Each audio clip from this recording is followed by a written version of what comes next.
those who succeed and those who fail. What is the difference between them?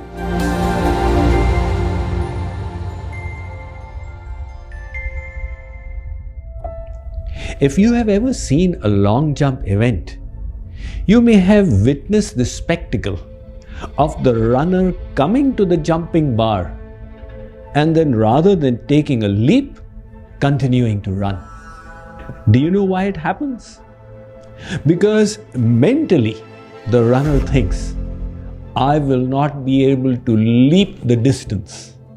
And that negative thought prevents him or her from even attempting.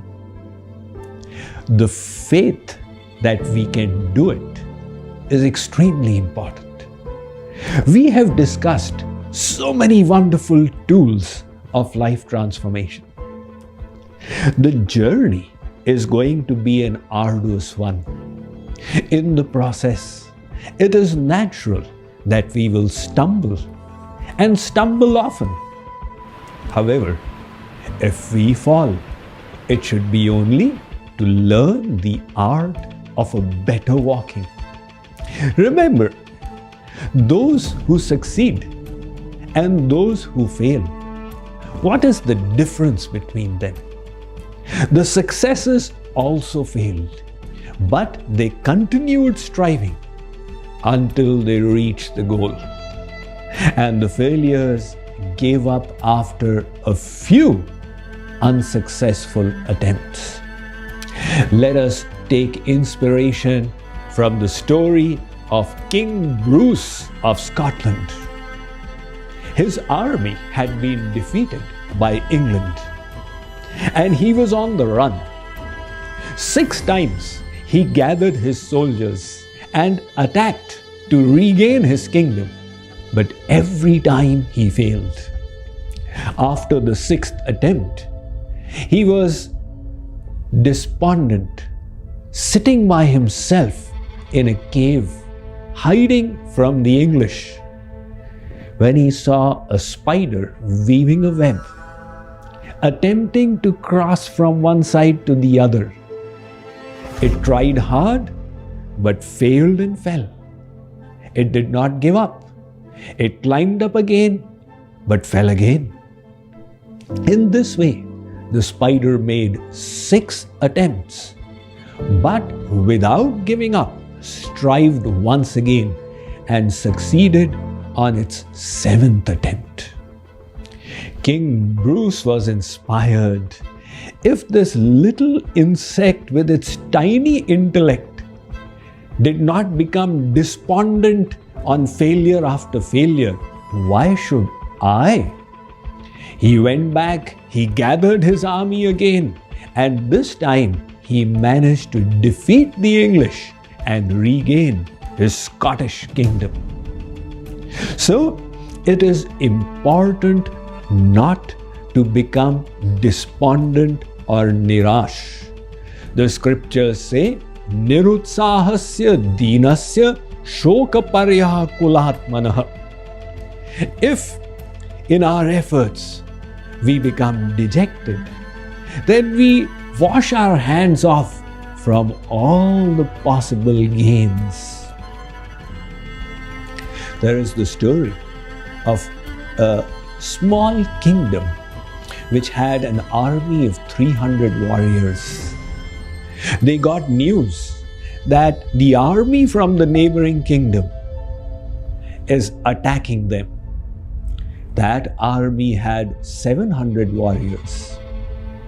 So they started discussing amongst themselves, is it worth fighting? Or should we just give it up as a lost cause?